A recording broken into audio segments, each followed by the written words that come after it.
உனக்கு எனக்கு என்ன பொருத்தம் இருக்கு? படிச்ச நான் எங்க, படிக்காத நீ எங்க?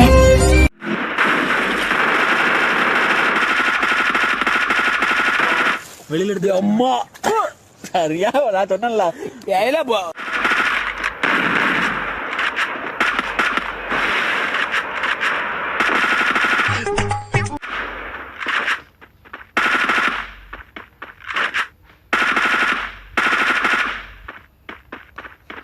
மூஞ்சி டம்மியா இருக்குன்னு பாக்குறியா?